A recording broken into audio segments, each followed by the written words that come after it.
Hi, this is Alex Harrow, and welcome to Judging an Author by Their Platform, which includes 10 tips to build a professional author platform and social media marketing. First off, I'm Alex Harrow. I write queer speculative fiction. My pronouns are he, him, or they, them. And you can find my debut novel, Empire of Light, which is essentially a gay firefly with magic, out now from Nine Star Press. In order to ask any questions about this presentation, or if you would like any more information about what I'm telling you, please email me at alex@alexharrow.com or find me on social media at AlexHarrowSFF. I'm mostly active on Twitter, but you can also find me on Instagram and Facebook. Okay, so this presentation is going to include 10 tips to help you get started with your web presence and social media marketing, because we all need this. That's kind of the often not so much talked about side of writing, is that we all need a web presence and we all need to start with this as early as possible. So here's the first tip for this, and that is starting simple and starting early, because you want to build your author platform organically. You don't want to fall into the trap of feeling like you're just using your platform for marketing and nothing but marketing. So here's some things that you should keep in mind. And we're going to talk about author brand in this presentation a little bit. So before you're figuring out your author brand, there are a couple of things you want to consider. First off is existing on at least one social media platform. That is typically what publishers and agents and any publishing professionals will typically recommend to you. And you kind of want to figure out what social media platform works best for you. Where is your audience at? What audience are you writing for? If you are writing for young adults, Facebook and even Twitter might not be the best social media platform for you. Obviously, figure out which platform works for you, which one you identify with, but also where your audience is. Then you also will need a professional and updated website. And yes, there's one specific section in this presentation just on that, because even if you are just starting to write, really start having a website. The more professional, the better. And again, we're going to go over some of the things you want to include. You also want to consider your name, which is, are you writing under your full legal name? Are you abbreviating this? Are you writing under a pseudonym or pen name, which people do for a variety of reasons. Anything from writing in different genres under different names to, hey, maybe like me, you are a teacher who writes really sweary queer stuff with explicit sex scenes, and you want to draw some boundaries between your professional life as an author and your professional life as a teacher. So again, there are many, many different reasons. Also maybe past successes or lack thereof sometimes prompt people to choose what name they're putting on their author bylines, their author credits. And also that could be different from different outlets that you're working for. And then finally, also your brand consists of whatever type of content you choose to share, which might be influenced by, again, the genre or audience you write for, but also more of your personality and who you personally are. So a lot of these things influence your brand. Okay, let's talk about some vocabulary here too, because there are a lot of things that are getting thrown around when we're talking about marketing and when we're talking about author brand. It's basically just your consistent expectations that your readers hold when they see your name. Like, for example, when readers see my name online, my tagline as an author is queerness with a chance of explosions. That's exactly what I write. And that's also what I talk about a lot. And again, this is very personal to me, but that's also common to a lot of people that I connect with. And that's my audience as well. I write books about queer people for queer people, but really for anyone. And talking about things like inclusiveness or what's happening in the industry or pushing other fast-paced queer books and sci-fi and fantasy in general is very much things that I associate with my brand, but also things that I do personally. Your brand identity is how you're visually presenting these things. What are some values that matter to you and how do they inform your visuals? If you're looking at my presentation, for example, this is a branded theme that I put together. Like, there's a reason all of this is very purple. And yes, my first book cover just happened to also use a lot of purple. Thank you, Natasha Snow, who still won't tell me if my brand inspired that or if it just kind of worked for what she was doing with the series. But choosing like specific colors, specific imagery, photo, like anything from what your headshot looks like to how you are building your website builds your brand identity and makes it more recognizable. And then finally, brand awareness is really all that wibbly wobbly branding stuff. It's deeper connections you make with your readers. It's, again, like things that they're taking away from your writing, your web presence, how they connect with you, what they associate you with. So that's a little bit more nebulous often, but again, something you should be thinking about. All right, let's talk about figuring out your brand. Who are you? And who is your audience? And most importantly, what's your why? Why do you write? Why do you do what you do? That's really what goes into your brand, because your brand shouldn't be like this fake idea of yourself that you're projecting into social media. Very few people do this unless you have like really, really tight boundaries about your writer life and your personal life. Typically, a lot of your personality influences your brand, and that's a good place to start. Oops, excuse me. I completely skipped ahead here.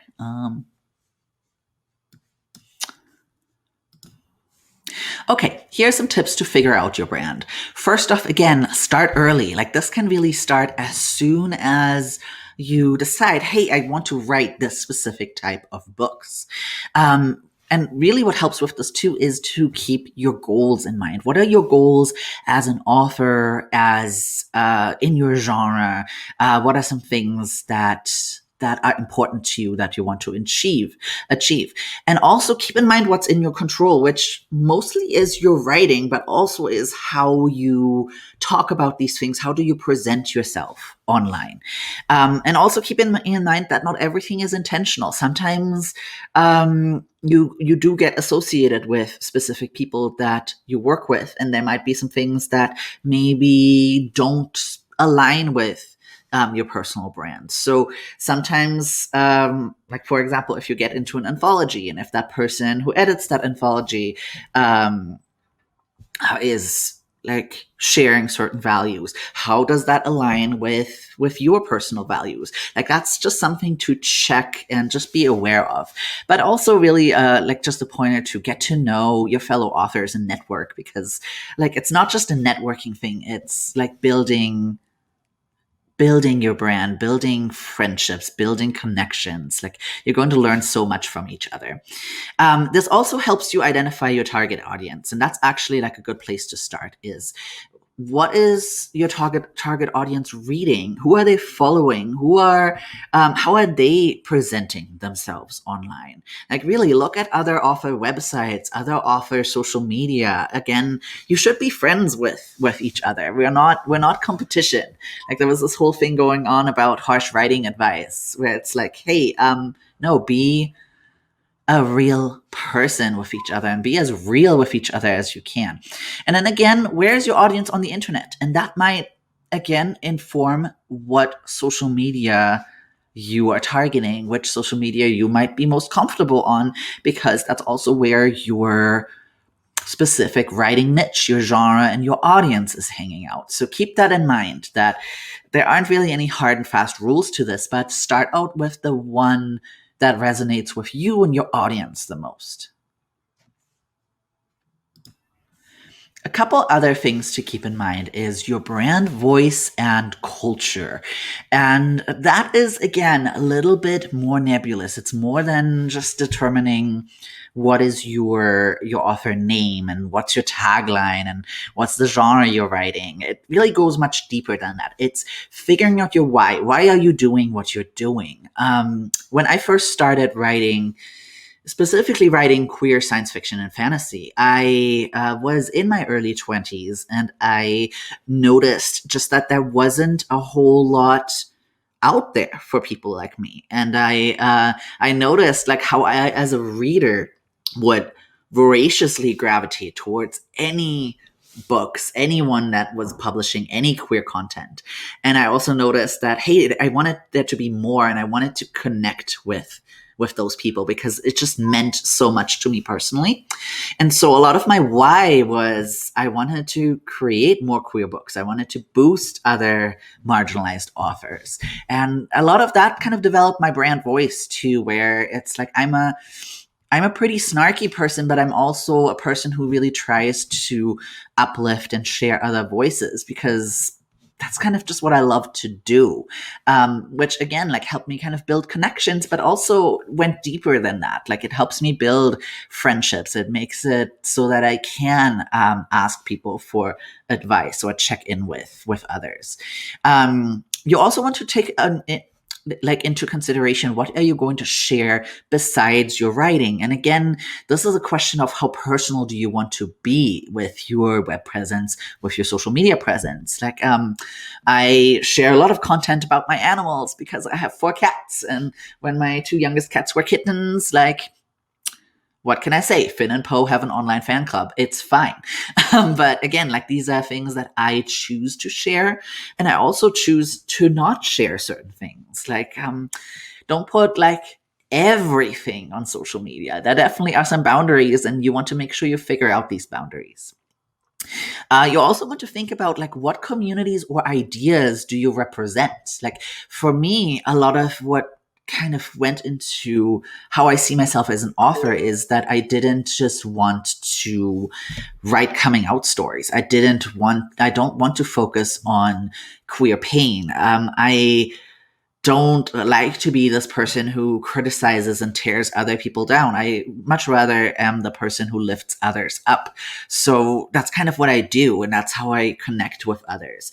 I looked at like what communities I'm running in. Like I'm an immigrant. Yes, I'm a queer and a trans person, so obviously that identifies a lot of identifiers. But I'm a teacher. I'm someone who reads voraciously. I'm someone who loves action movies. So um, a lot of that kind of comes together. So feel free to play around with some of the ideas and groups that you're representing, and embrace that some of them might be a bit anachronistic, and maybe that's just what you need in order to really come up with what makes you you. Like your brand is very much like your own voice and culture. That's very much informed by this. And just along with that, come up with your own list of do's and don'ts on social media. There definitely are a lot of things. Like my go-to is like, don't be an asshole online. Like it's that simple. But some people, like that's kind of part of their brand. They're like, oh yeah, no, I'm an asshole to people. This is who I am. Cool, that might work for you. That doesn't work for me. Okay, or what type of content are you sharing? What are some things that you engage with versus things that you're like, hey, I'm sitting this out. I don't necessarily have a voice in this, but I can boost others that do. How political are you in your social media? I very much personally subscribe to the fact that no writing is apolitical. And so, yes, I talk about politics on my social media. Others don't subscribe to that same philosophy. And again, that's totally okay. But those are things that you want to consider, because the things that you put online can and will have repercussions, positive as well as negative. We see a lot of talk going on about cancel culture, but also the fact that, yes, what you're putting out there says a lot about you, and you should consider that, and you really should evaluate your own motivations for what you're doing online. And that's super important. So yes, that's a lot of responsibility and it can be scary. But again, that's your responsibility to figure out. Okay, let's talk about basic design skills because, like I mentioned, a lot of branding and social media is very visual. Again, like I have a list of specific colors that I use, like the types of purples I use and the types of gray I use and what that goes with. So the types of fonts that I'm using. These are all kind of like the visual identity of your brand, but they also make it so that you can have some fun with things that you're designing, whether it's graphics for your books or Instagram aesthetics or things that go into your website. And again, you could hire people to do this, but depending on your budget, you might want to pick up some of these things yourself. And this presentation is geared towards giving you some of this. So one of the things that I would highly, highly recommend to all of you is getting friendly with a program or a website called Canva. This is basically for all of you who are intimidated by Photoshop. And frankly, like it's so much easier and quicker than Photoshop. It's a free service. It lets you pretty much design anything. They have a lot of templates. On their site that let you pick and choose and then change things from there.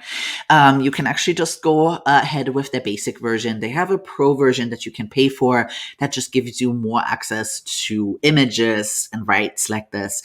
But one of the things that I really like about Canva is that it makes it so that you can own your own graphics, which is really important with anything that you put out there that isn't like, sharing a GIF or whatever. You don't ever want to get into copyright issues with the images you share.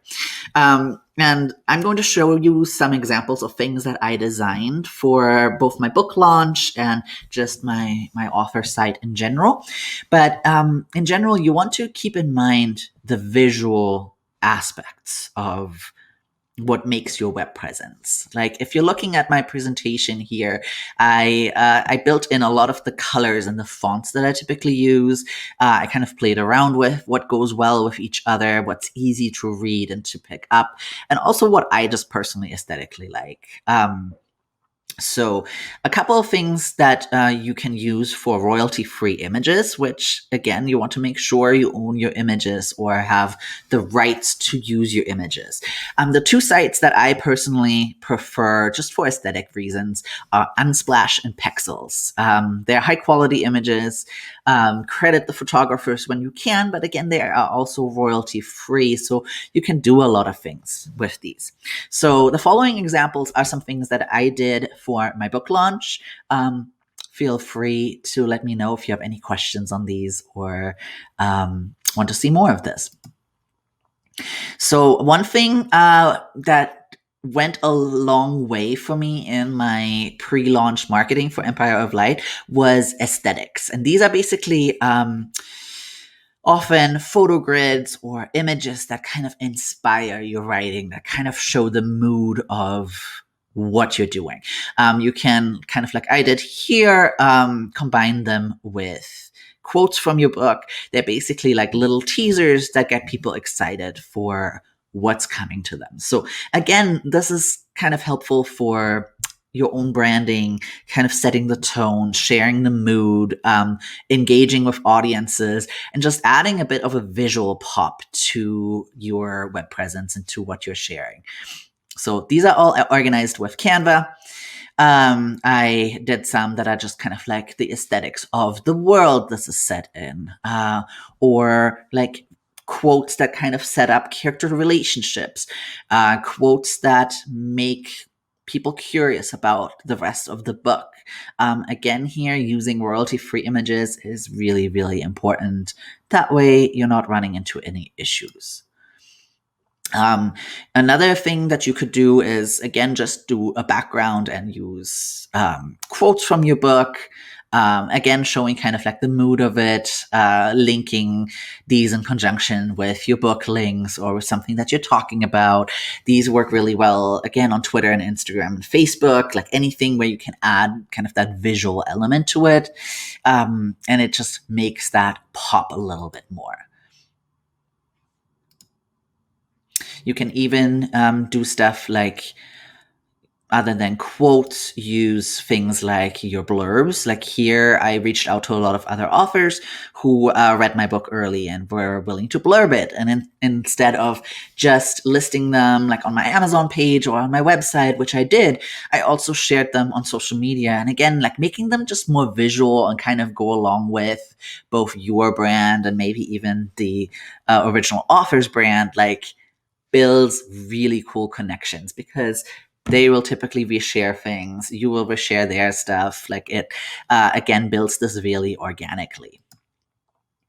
A few other things that I also did, and this was actually done in Photoshop, but things like partnering up with other authors. Like my friend Sarah Chorn also had her first book come out around the time my first book came out. And so back when coffee shops, I miss coffee shops, were a thing and in-person launch parties were a thing, we had a launch party together and we like designed like these posters and things that we could put up. Designing things like bookmarks. I got some promo graphics from my publisher, which was great.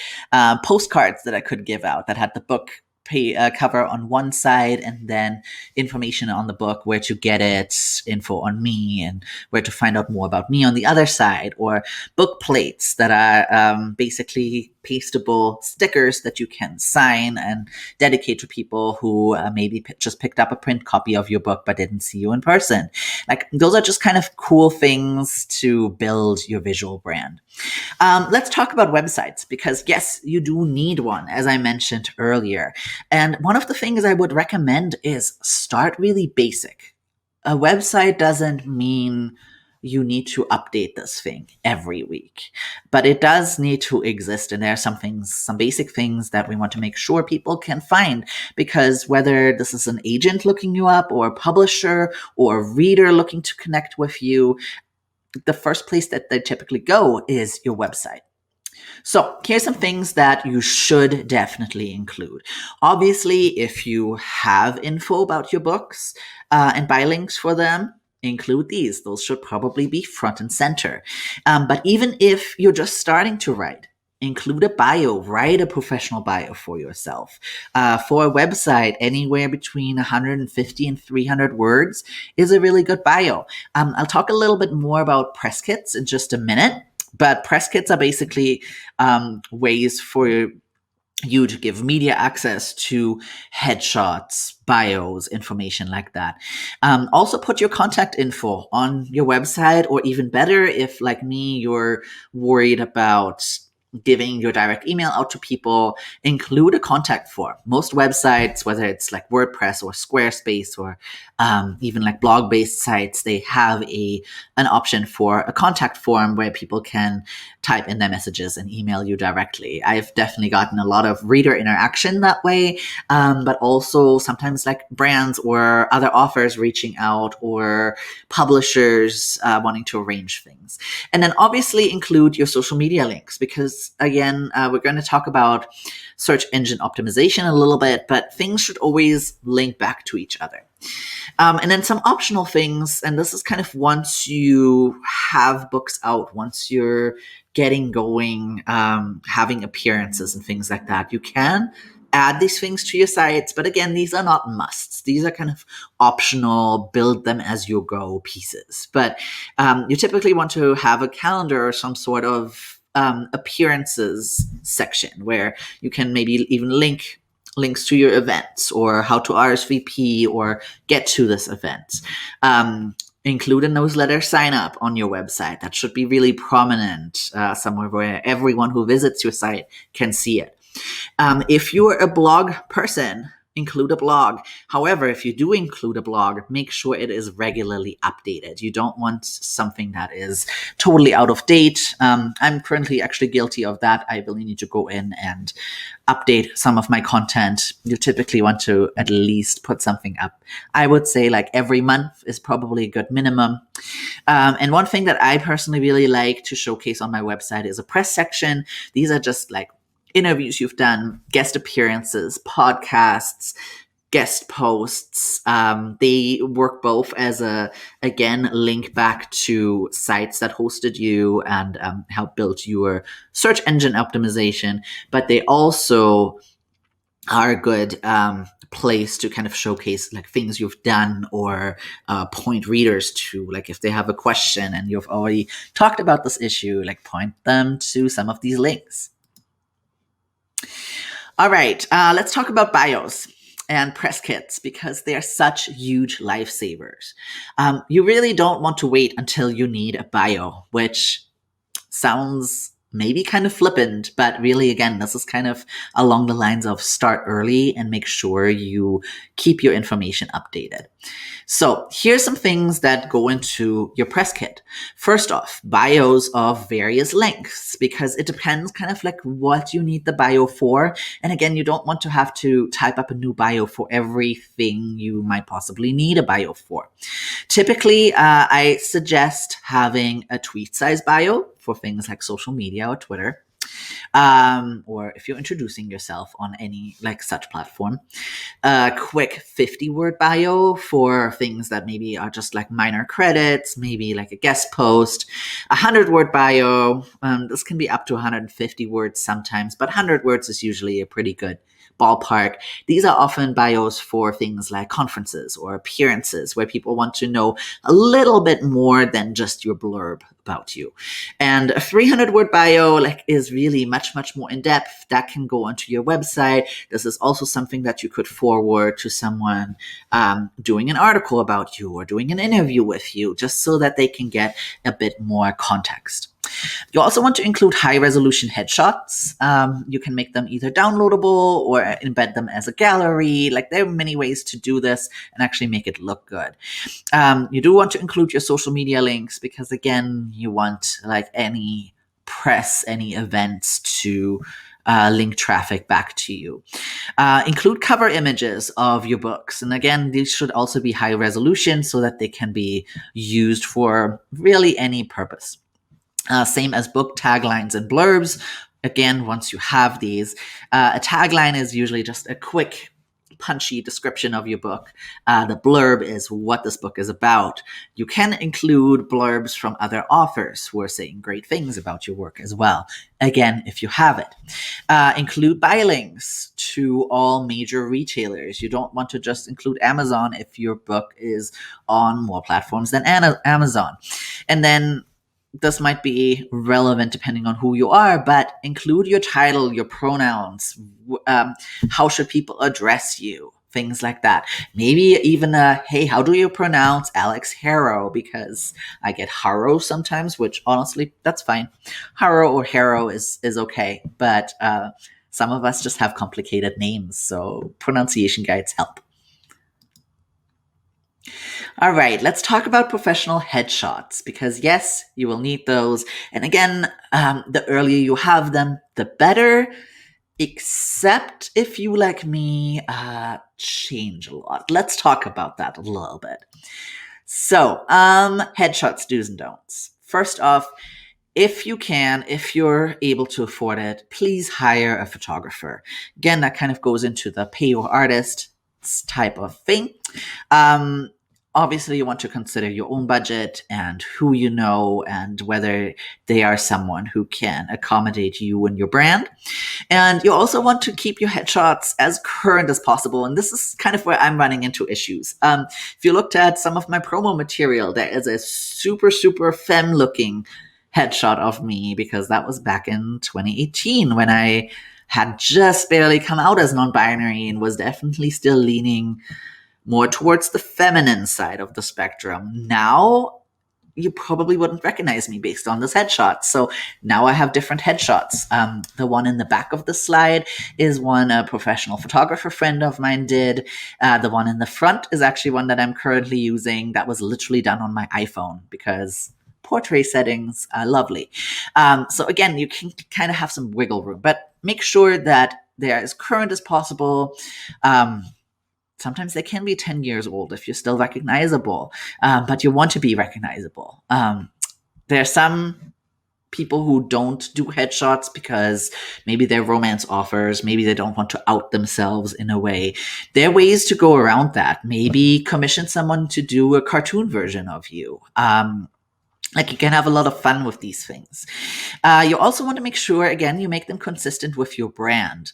For me, it was very important to have kind of a more industrial setting for my headshots because that's kind of like the world I write in. Like clean studio shots wouldn't really work, and like fluffy park ones, like that's not really going along with the gritty stuff I write. I generally would recommend having color and black and white ones because sometimes a black and white one will just look better, again, depending on what you're doing with them. I feel like both is always a good option, but be consistent and use the same headshot or photo throughout your web presence. I actually just recently went through and updated my new headshot on all of my social media. On my website, I still need to upload some things, but I'm also still taking some new photos to make sure that I have current ones. But you just with bios want to make sure that you're consistent throughout.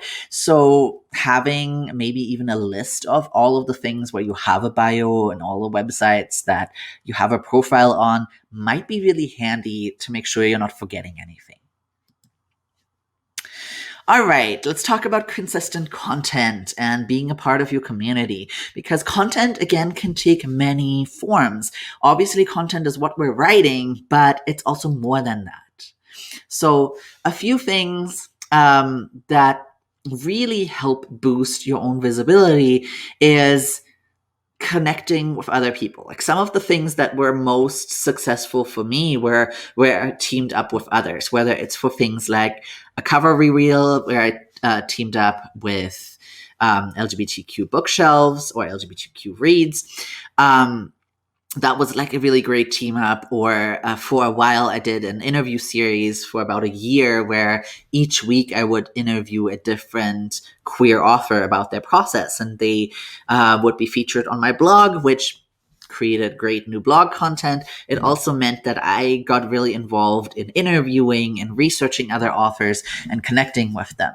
And on social media, honestly, some of my like most viral content was things where I talked about like my own gender identity journey, and often, frankly, was really vulnerable. Like some of these things that went really viral were things that I was kind of like, oh, this is just like something that's on my brain. I want to share this with others and see if there are others that think similarly. So feel free to share these things and be organic and be like a part of your community. Along with creating new and valuable content comes don't spam people with promo. There's this 80-20 rule and some other helpful tips that help you really assess what you're doing on social media, because you don't want to be that person who's constantly like, buy my book. By the way, I've written this thing, check it out. Like that's not everything that your social media should be. As a matter of fact, really only about 20% of your content should be marketing. 80% should be about other content. And again, this is kind of where brand thinking comes in, but also just being a genuine person and being willing to interact with your followers, with your friends, building relationships, and just all around being a human online comes in. All of these like brand considerations that I went over definitely factor into this, but also just genuine interaction really builds an audience. Be as consistent as you can in this. I'll totally be honest, like some days I'm on Twitter every day and I tweet multiple things a day, and some days I take a break, and that's okay as well. If you're super busy, you can schedule ahead. You can use tools like TweetDeck or Buffer to schedule social media posts. But just as a caveat, be aware of everything else that's going on around you. That's one of the things we've seen a lot with books coming out in the last year is that sometimes the news cycle is in such a way that putting out a book promo on a certain day might be in incredibly poor taste. So you definitely want to make sure you are connected to what's going on around you and what's going on with your audience. Again, like stay on top of maybe what's currently being talked about. What are some issues that are going on in your spaces? And just be mindful, really, of your social media and web presence. Also, don't friend and follow just to market to people because, yes, people will notice, especially if you're that person who will message people to buy or review their book if you don't have a previous relationship with them. I've gotten a lot in my inbox where I actually had to, at some point, shut down my direct messages so that people that I wasn't mutuals with couldn't message me anymore because I would get review requests or other things, some of them like in really, really bad taste. So again, you want to make sure you're setting some boundaries, but you also want to make sure you're aware of other people's boundaries. And you don't want to be the person who just focuses on their own goals. See beyond that. What are some things that you're boosting? What are ideas you're passionate about? What are you currently reading that you could share? What's going on with your animals or around your house or your plants or once traveling and coffee shops are a thing again? Where do you write? Like anything like that could be fun content that you're creating. Talk about what you're currently watching, what you're currently obsessed with, what you're baking. Again, a lot of these things can kind of feed into each other. All right, I mentioned SEO earlier, but SEO, search engine optimization, kind of goes into making sure people can actually find your content, which sounds easier than it is sometimes. So here's some tips with this, especially for authors. The more new content you put out there, the more your SEO will link back to that content. And in order for people to find you, yes, I would encourage all of you to Google yourself and see what comes up when you're Googling yourself. A lot of us have like knowledge panels on Google where it gives basic information like our social media links, our website links. I actually just barely went in and updated my headshot on there because I noticed, whoa, that's way out of date. But there are ways for you to claim that, and that also makes it easier again for people to link back to these things. Use keywords and hashtags in order to make your content findable, which also means really doing some research on, hey, what keywords are relevant to your content? What are hashtags that are trending? What are things people are using and looking up in terms of your brand, your content, things that could connect to this? And use these keywords in your titles for blog posts or any pieces that you're putting out there, and headings, like if you have a longer article, if you can use these keywords consistently throughout, that helps make you more findable. Also, citing your own or people who are connected to your previous publications to link back to them to basically create that back traffic is a really good way to make sure that you can actually get results. And again, Google yourself if your website, your content isn't coming up on the first page of Google. If it's not the first thing that people see, then work on those things like keywords and content and maybe see if you can do guest posts at other people's blogs or do a newsletter swap with them or like anything that can kind of create some good cross traffic and help you build a platform would definitely be helpful. Okay, and then finally, and this is always how I wrap up my presentations, is be authentic. Don't be a dick. Again, your professionalism and what you're putting out there says a lot about who you are. And again, a lot of this is intentional, and some of the assumptions people make can be unintentional, but you want to check this. Um, Above all else, and honestly, I can't stress this enough, be a genuine human person, be kind, be the person who uplifts others rather than tear others down. Because again, this is kind of how you get a reputation. A lot of my success building my author brand was the fact that I share a lot about other people's work. I genuinely love boosting other people and listening and learning and constantly growing in what I'm doing. So that's a really solid place to start out with, and honestly also a way to genuinely connect with others. Don't just be this person who's only in it because they clearly want something out of a relationship. Like, that's not how we can build relationships or be in any um form successful. So keep that in mind. Like, if it's not genuine, if it's not kind, why share it? What's your goal behind this? This industry is honestly very small. Everyone talks to each other, so don't be that person. You don't want to be the person who's trending, or the person who is getting a lot of flag. Like, that's something that I experienced personally this past year.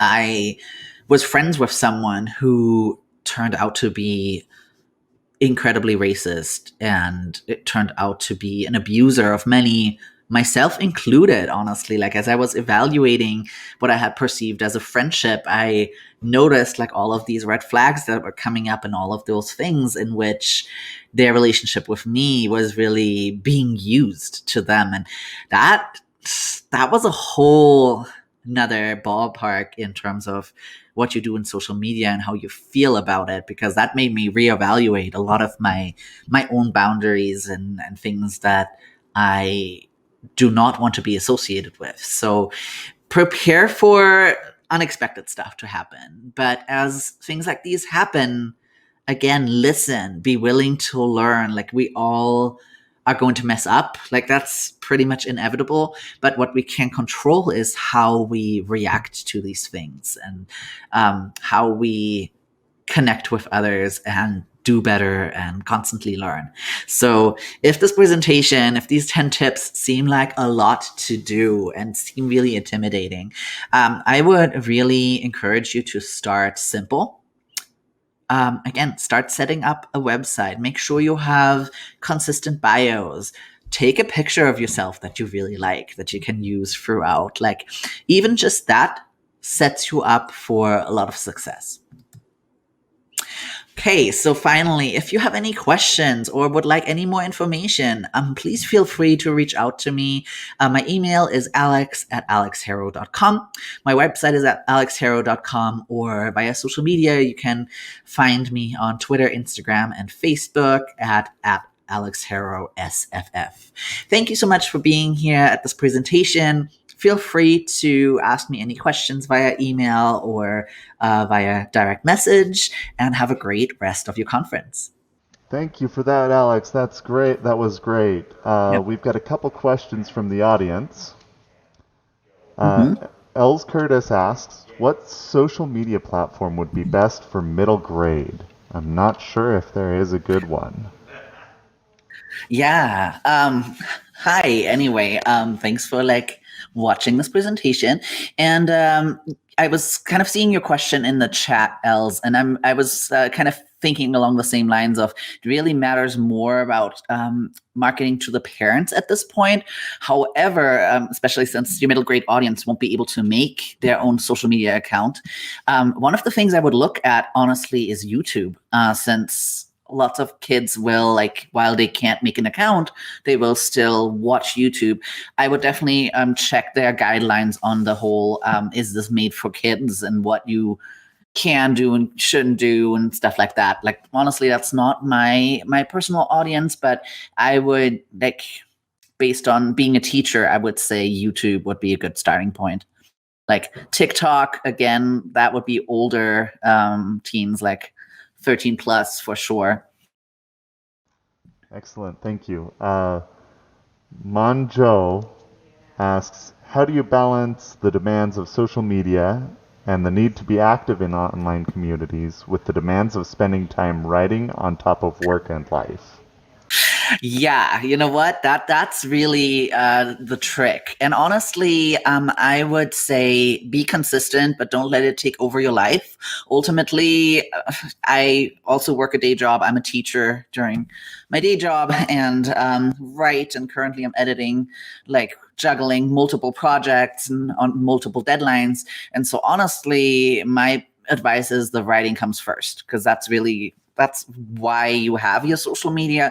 However, I always like to use social media kind of to complement the writing and making sure, like I share about my process. And really, for me, it's not just a marketing tool either.